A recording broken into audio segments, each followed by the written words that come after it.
Hello friends, ओसोप coding के channel पर आपका हार्दिक स्वागत है। दोस्तों, हम बात कर रहे हैं बहुत इम्पॉर्टेंट, बहुत यूनिक डेटा टाइप की। आपको याद होगा सी और सी प्लस प्लस में अभी जब हमने शुरुआत की थी हमारी, तो आज तक जितने भी प्रोग्राम्स बनाए, जब भी हमने डेटा को स्टोर किया है, डेटा हमारा टेम्परेरी मेमोरी में स्टोर हुआ है। आपने दो इंटीजर को ऐड करने से लेकर हमने अरेज, स्ट्रिंग, स्ट्रक्चर, यूनियन, हर तरह के डेटा टाइप को ऑब्जर्व किया, उनको यूज़ किया है। आपने एक बड़ी इंपॉर्टेंट बात नोटिस की होगी कि जब भी हम किसी प्रोग्राम को बनाते हैं, सपोज मैंने दो नंबर्स को ऐड किया, ऐड करने के बाद जो रिज़ल्ट है, जो इनपुट है मेरा, वो भी परमानेंट स्टोर्ड नहीं है। जो मेरा आउटपुट है, जो रिज़ल्ट है, वो भी स्टोर्ड नहीं है। मतलब यहाँ पर एक बात इंपॉर्टेंट क्या समझ में आती है कि जब हमने पढ़ा है कि सारे प्रोग्राम्स, सारा एग्जीक्यूशन प्राइमरी मेमोरी में होता है, मतलब आपके वेरिएबल्स को जो स्पेस अलोकेट होती है वो भी रैम में अलोकेट होती है। अब चाहे मैं अरे क्रिएट करूँ, स्ट्रिंग क्रिएट करूँ, स्ट्रक्चर क्रिएट करूँ, हम किसी भी डेटा टाइप में काम करें, हमारा डेटा टेम्परेरी मेमोरी में स्टोर होता है। इवन आपने देखा होगा जब हमने स्ट्रक्चर की प्रोग्रामिंग की थी कुछ दिनों पहले, तो काफ़ी सारे हमने एम्प्लॉय के रिकॉर्ड्स को, स्टूडेंट के रिकॉर्ड्स को एंटर किया। अब सपोज़ मुझे 50 एम्प्लॉय के डेटा पे वर्कआउट करना है, 50-100 स्टूडेंट के डेटा पे वर्कआउट करना है, ये संख्या हो सकता है हज़ारों में जाए। आपसे बोला जाए कि 1000 एम्प्लॉय हैं, क्लियर, लाखों एम्प्लॉय हैं। अब इन पर अगर आपको कुछ प्रोसेसिंग करना है, मास के साथ आपको इंटरेक्ट करना है, ह्यूज डेटा के साथ में इंटरेक्ट करना है, तो ये यूज़र कब तक इनपुट देगा? आप खुद कल्पना कीजिए, अगर मैं आपसे कहूँगा कि आप 50 एम्प्लॉय की इन्फॉर्मेशन रीड करो, उसका code, name, salary, department, designation, अब आप एंट्री करने में करीब करीब 1-2 घंटे रोज लगेंगे आपको। छोटा डेटाबेस की बात कर रहा हूँ जहाँ पर लिमिटेड 4-5 एट्रीब्यूट हैं। तो ये प्रॉब्लम कहाँ फील करते हैं हम? हमने नोटिस किया होगा कि जब भी मैं डेटा इनपुट लेता हूँ तो वही कीबोर्ड से आपको एफर्ट्स करना पड़ते हैं, और एक बार प्रोग्राम जब फिनिश होता है, टर्मिनेट होता है, तो आपका सारा इनपुट, सारा आउटपुट लॉस्ट हो जाता है। आपने नोटिस किया होगा, ये काफ़ी सारे प्रोग्राम्स में ये फील किया है। आप 2D अरे का प्रोग्राम बना रहे हैं, आपका इनपुट डिफाइंड नहीं है, आपने इनपुट लिया हर बार, अब आप अगली बार फिर कुछ ऑपरेट करना चाहते हो, लेकिन फिर से आपको पूरा इनपुट देना पड़ेगा। अगर 3/4 का एक मैट्रिक्स है तो 12 इंटीजर्स आपको फिर इनपुट देना पड़ेंगे।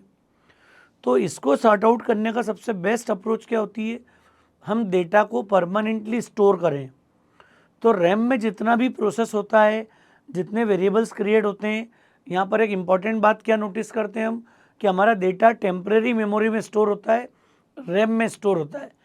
और फाइल्स एक ऐसा डेटा टाइप है, फाइल डेटा टाइप आपको इस तरह से मिलेगा कि यहाँ पर हम डेटा को परमानेंटली स्टोर कर सकते हैं। अब यहाँ देखो, मैंने स्पेशली लिखा है परमानेंट स्टोरेज। एक और इम्पॉर्टेंट बात मैंने यहाँ पर मेंशन करी, डिस्क आयो। डिस्क आयो क्यों बोल रहे हैं हम? क्योंकि आज तक जितने प्रोग्राम हमने बनाए ना, वो सारे program console based input output manage करते हैं। कंसोल मतलब कीबोर्ड मॉनिटर की रिलेशनशिप। आप इनपुट लेते हो स्टैंडर्ड इनपुट डिवाइस कीबोर्ड से, कुछ आप प्रिंट करते हो, कुछ रिजल्ट शो करते हो, तो आप एक standard output device monitor use करते हो। मतलब जब हम एसटीडी इन, एसटीडी आउट की बात करते हैं, स्टैंडर्ड इनपुट और स्टैंडर्ड आउटपुट की बात करते हैं, तो ये हमने अभी तक सारा काम, जितनी भी हमने प्रोग्रामिंग को अभी तक एक्सपीरियंस किया, हमने प्रैक्टिस की है, तो सब कुछ हमने स्टैंडर्ड इनपुट आउटपुट डिवाइस का यूज़ किया है। चाहे मुझे इनपुट लेना हो, चाहे आउटपुट लेना हो, ऐसे केसेस को हम लोग मानते हैं कंसोल आयो। और कंसोल आयो के सारे फंक्शन आप फेमिलियर हो, स्कैनएफ, गेट सी एच, क्लियर, गेट एस, या put C H, put S, या प्रिंट एफ, ये जितने फंक्शन हमने यूज़ करें, ये सारे फंक्शन या तो इनपुट के लिए हम स्पेसिफिकली यूज़ करते हैं, या फिर हम आउटपुट शो करने के लिए यूज़ करते हैं। ये सारे ऑपरेशंस को हम कंसोल आयो ऑपरेशन कहते हैं। फाइल की बात अगर मैं करता हूँ तो that is hard disk. Disk IO बोलने का मतलब क्या हो गया कि अब मैं इनपुट और आउटपुट हार्ड डिस्क के थ्रू मैनेज कर सकता हूँ, किसी परमानेंट मेमोरी के थ्रू मैनेज कर सकता हूँ।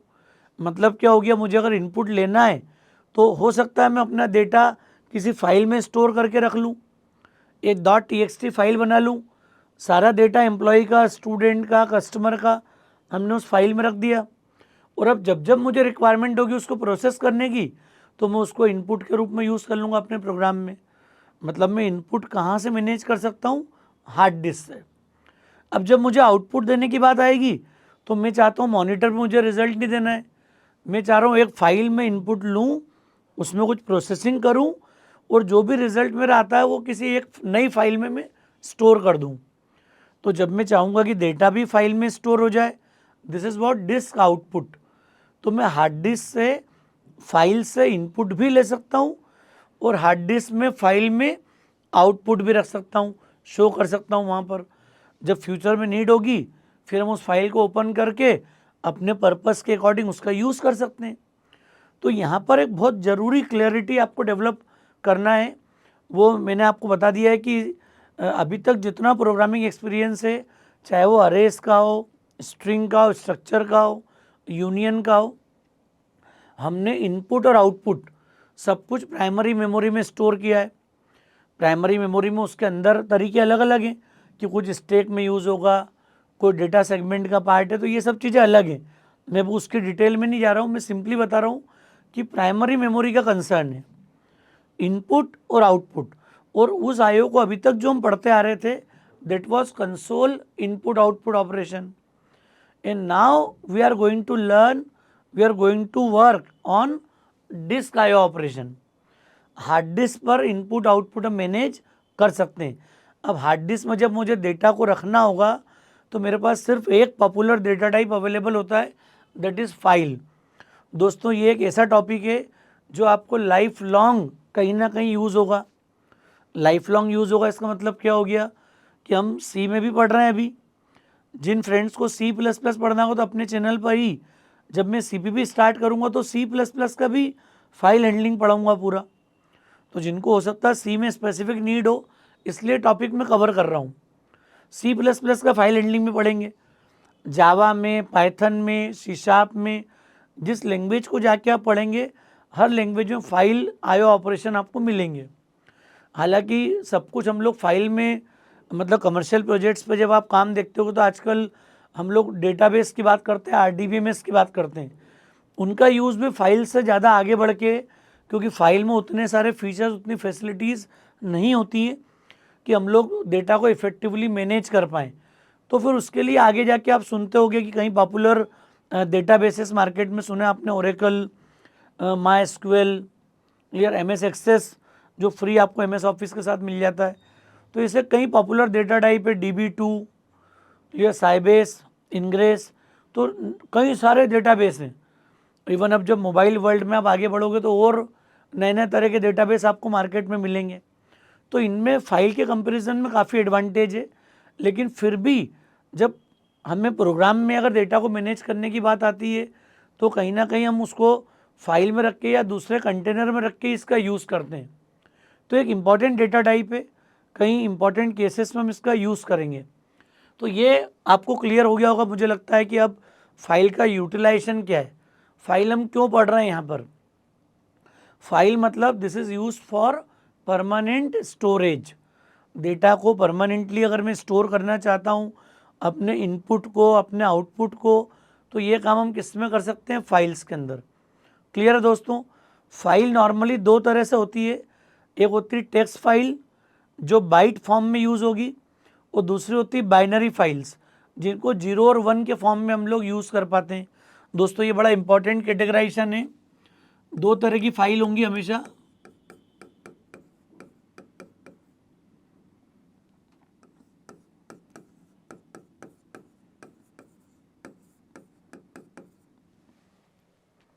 टेक्स्ट फाइल मतलब क्या हो गई, ये टेक्स्ट मतलब हम लोग रूटीन जो कैरेक्टर्स यूज़ करते हैं, कैरेक्टर कोड आपने पढ़ा है आस्की कोड के बारे में, क्योंकि C++ तो पूरी तरह आस्की कोड बेस्ड है। सेम जावा में या बाकी की लैंग्वेजेस में आप मूव करेंगे तो आपको यूनिकोड के कॉन्सेप्ट का पता लगेगा।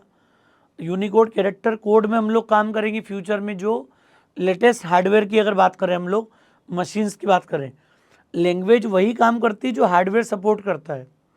C++ जब बनी थी उस समय सारा वर्किंग जो था आस्की कोड बेस्ड था, 16 बिट की मशीन्स थी मैक्सिमम। तो वहाँ पर जो मैनेजमेंट था, प्रोग्रामिंग करने के जो तरीके थे, वो उस समय के हार्डवेयर के हिसाब से डिज़ाइन हुए। अब जब आप लेटेस्ट टेक्नोलॉजीज़ में काम करोगे तो वहाँ पर आपको सारा सिस्टम चेंज मिलेगा। इन बातों को भी प्रोग्रामिंग के साथ समझना बहुत ज़्यादा ज़रूरी है। तो दोस्तों, टेक्स्ट फाइल मतलब क्या हो गया? ये आस्की कोड पर बेस्ड है। जैसे अगर बोला जाए कि हर कैरेक्टर को स्टोर करने की बात आएगी, रीडिंग और राइटिंग की बात आएगी, तो ये किस पर डिपेंड करता है? आस्की कोड पर।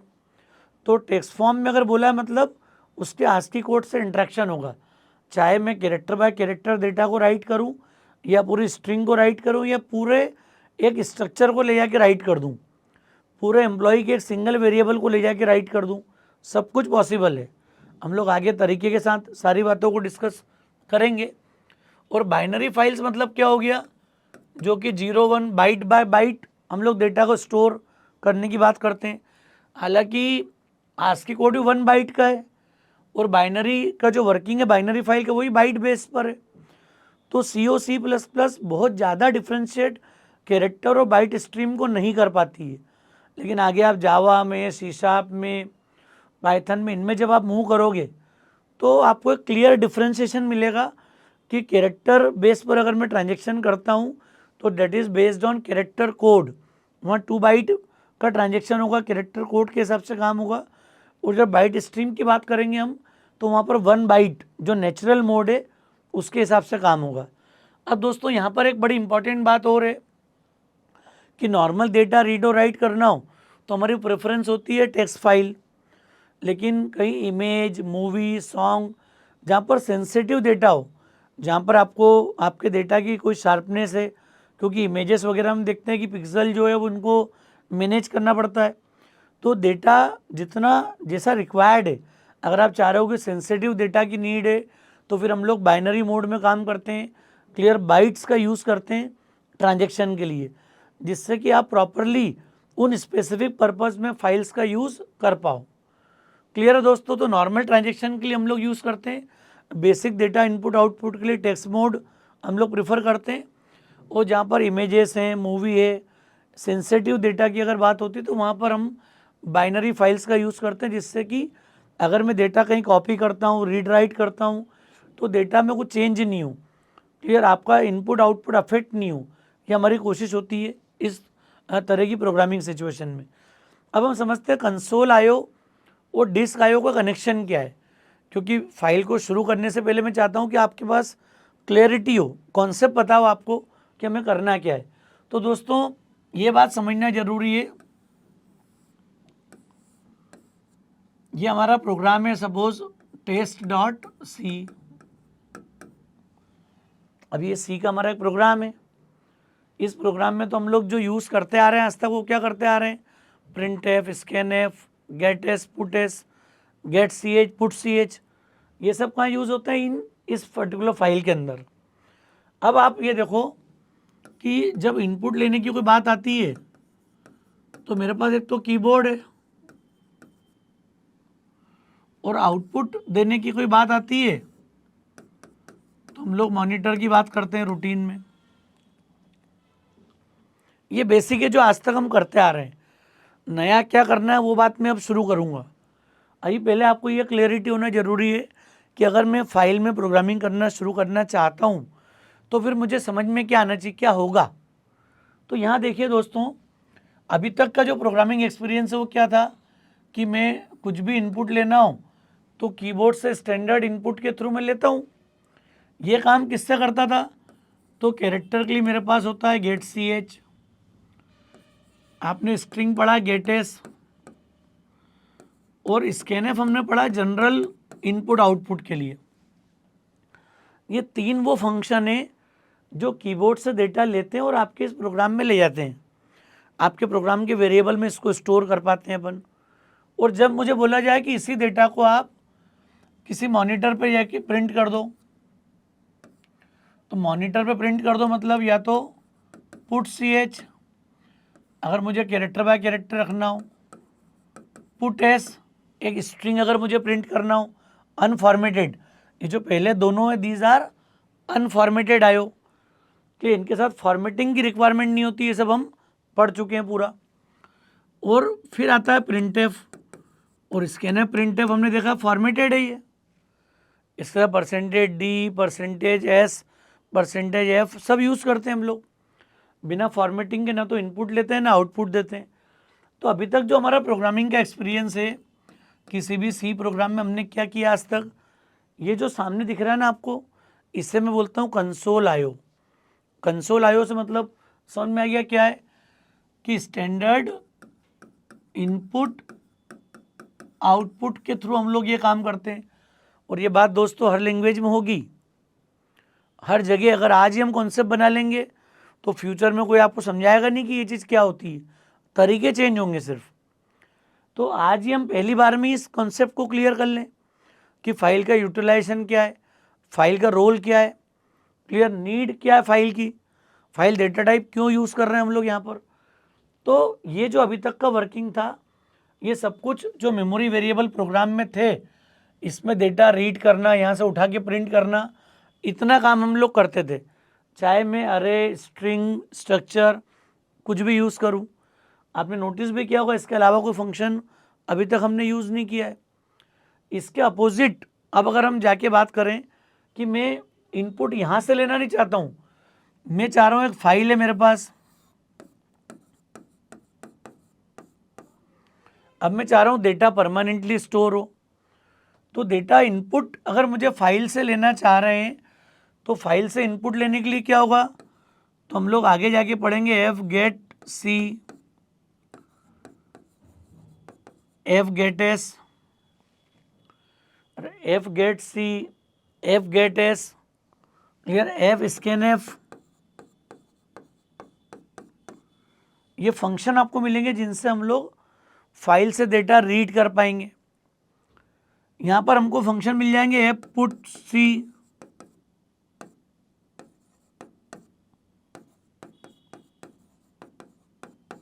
एफ पुट एस और एफ प्रिंट एफ।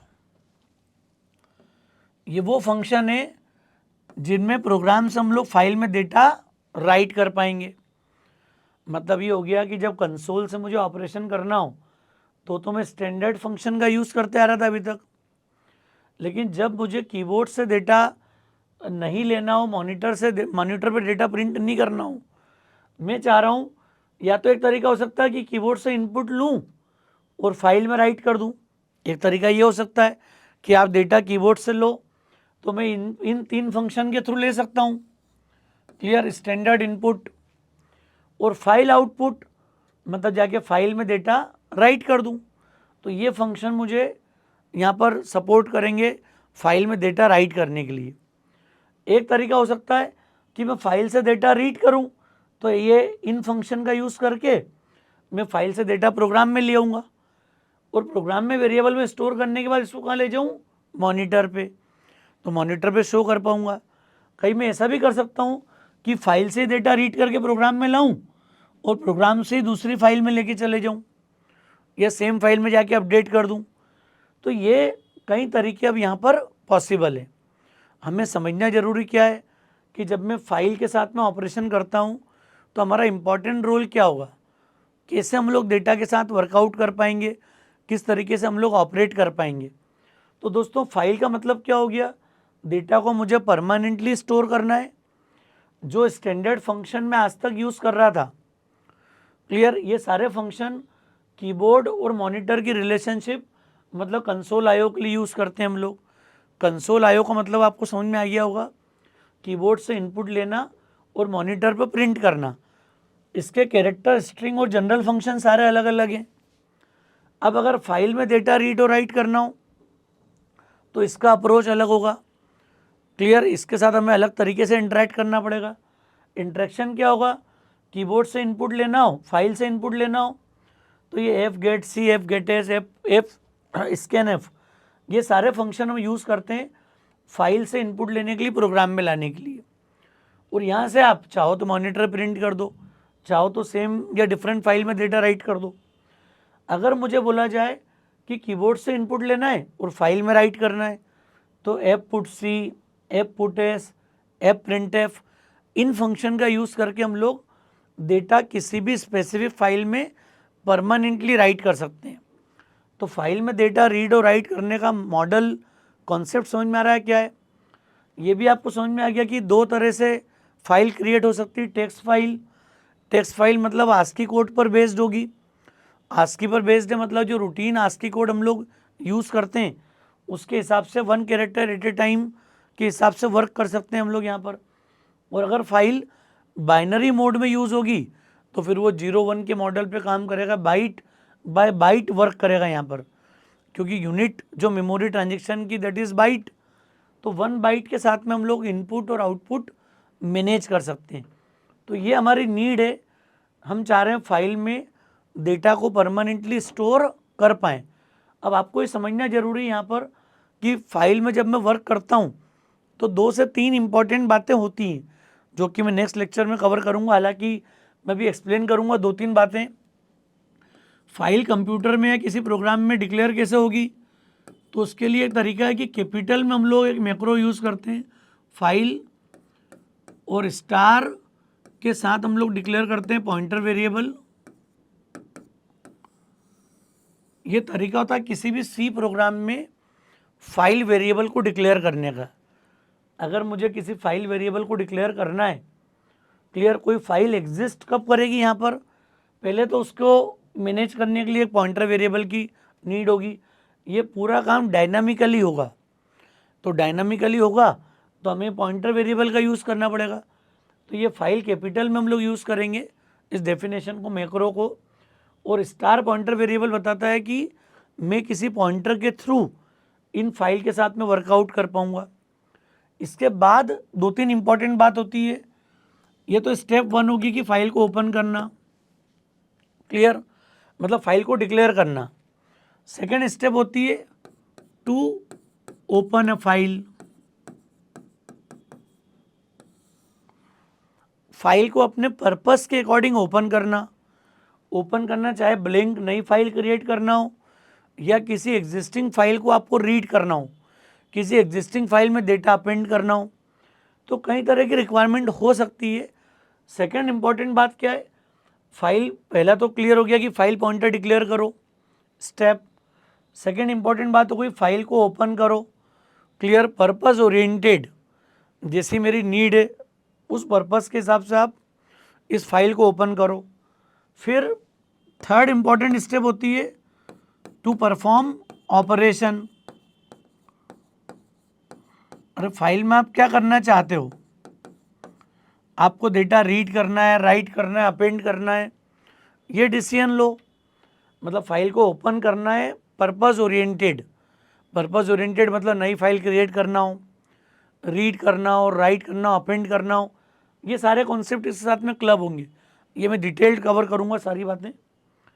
थर्ड है टू परफॉर्म ऑपरेशन, कि मुझे ऑपरेशन करना मतलब ये इन्हीं के थ्रू, अरे इनपुट लेना है तो ये सारे फंक्शन, आउटपुट लेना है तो ये सारे फंक्शन। तो ऑपरेशन परफॉर्म करने के लिए अलग तरीका है, क्लियर। इसके लिए हम लोग यूज़ करते हैं F open. File pointer declare करा, फिर हम कॉल करेंगे एफ ओपन। एफ ओपन के साथ हम एक फाइल ओपन करेंगे और उसका रेफरेंस किसको दे देंगे, एड्रेस किसको दे देंगे, इस पॉइंटर को। ये सेकंड हमारी इंपॉर्टेंट स्टेप होगी। फिर होगी परफॉर्म द ऑपरेशन। ऑपरेशन सारे ये हैं। इनपुट वाले केस में फाइल इनपुट मतलब,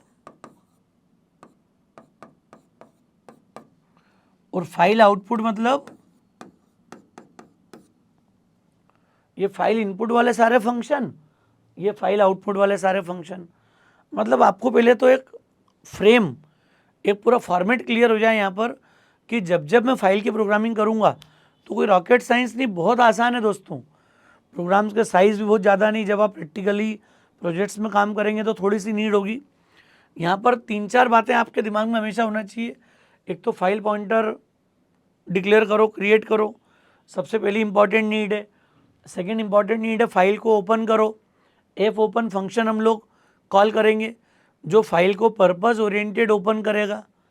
थर्ड इंपॉर्टेंट बात कि ऑपरेशन परफॉर्म करना, तो जो पर्पस है मेरा, इनपुट आउटपुट कैरेक्टर को रीड करना है, क्लियर, स्ट्रिंग को रीड राइट करना है, नॉर्मल डेटा रीड राइट करना है, तो ये सारे फंक्शन हम लोग यूज़ करेंगे फाइल इनपुट और फाइल आउटपुट के अकॉर्डिंग। क्लियर। और चौथी इंपॉर्टेंट बात होगी जब काम हो जाए टू क्लोज अ फाइल,